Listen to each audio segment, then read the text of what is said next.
Isu hak asasi manusia di MNC bukanlah isu yang baru dan sudah menjadi sorotan sejak lama. Tetapi MNC tidak memiliki tanggung jawab untuk melakukan pemenuhan hak asasi manusia ini karena tidak adanya peraturan yang tertulis secara legal dan juga poin ini bersifat bias. Hal ini didukung oleh tujuan utama dari MNC. Tetapi PBB sendiri merumuskan kode etik di mana aktor non-negara seperti MNC berusaha untuk bertanggung jawab atas pemenuhan HAM di lingkungan kerja mereka. Bentuk dari pelanggaran hak asasi manusia yang dilakukan oleh MNC di Indonesia antara lain adalah PT Alpenfood Industri atau AFI yang terlibat kasus pelanggaran HAM dikarenakan mempersulit hak cuti sakit dan hak cuti haid yang membuat para pekerja, terutama wanita, lebih memilih untuk tetap melakukan pekerjaannya. Yang kedua adalah PT Exxon Mobil Indonesia atau EMOI dilaporkan oleh 11 orang keluarga korban yang masih hidup dan diwakilkan oleh International Labor Rights Funds atas gugatan yang dilakukan pada tahun 2001 kepada Pengadilan Distrik Columbia yang berada di Amerika Serikat. Yang ketiga adalah PT Freeport Indonesia yang sudah berselisih dengan karyawannya selama kurang lebih 7 tahun. Permasalahan ini berkaitan dengan tuntutan pemenuhan upah dan jaminan sosial yang sudah berlangsung selama 5 tahun dan tidak kunjung direalisasikan. MNC diketahui memiliki tujuan utama dalam pengoperasiannya, yaitu untuk menghasilkan keuntungan terhadap shareholder dan menjalankan tanggung jawab perusahaan atas segala aktivitas yang dilakukannya. Namun di sisi lain, kewajiban tersebut dinilai bersifat bias, terutama dalam hal pemenuhan HAM oleh MNC, di mana target pemenuhan HAM yang dimaksud bisa saja berfokus pada HAM di ranah pekerjanya atau HAM seluruh masyarakat yang terdampak oleh aktivitas perusahaan tersebut.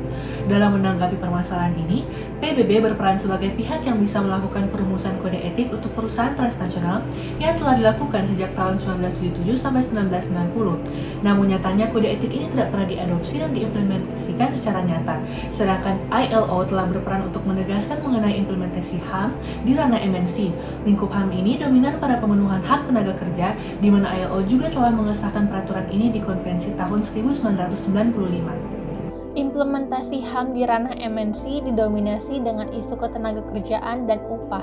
Maka dari itu, keterlibatan International Labor Organization atau ILO tidak bisa dihindari. Terdapat berbagai macam konvensi yang telah dilaksanakan oleh ILO untuk memastikan bahwa tenaga kerja tidak didiskriminasi dan mendapatkan haknya. Secara umum, terdapat 4 klasifikasi hak ketenagakerjaan yang telah dibahas pada konvensi tahun 1995. Di antaranya adalah kebebasan berserikat, penghapusan kerja paksa, penghapusan kerja di bawah umur, dan penghapusan diskriminasi. Secara hukum, konvensi bersifat bisa diratifikasi dan mengikat. Selain itu, terdapat supervisi internasional secara reguler atas pemenuhan kewajibannya. Berikut ini contoh konvensi ILO yang telah diadopsi di Indonesia. Konvensi nomor 29 tentang kerja paksa atau wajib kerja, Konvensi nomor 95 tentang hak berorganisasi dan berunding bersama. Sedangkan peraturan ketenagakerjaan Indonesia terdapat pada Undang-Undang nomor 13 tahun 2003 mengatur tentang segala hal yang berhubungan dengan tenaga kerja pada waktu sebelum, selama, dan sesudah kerja.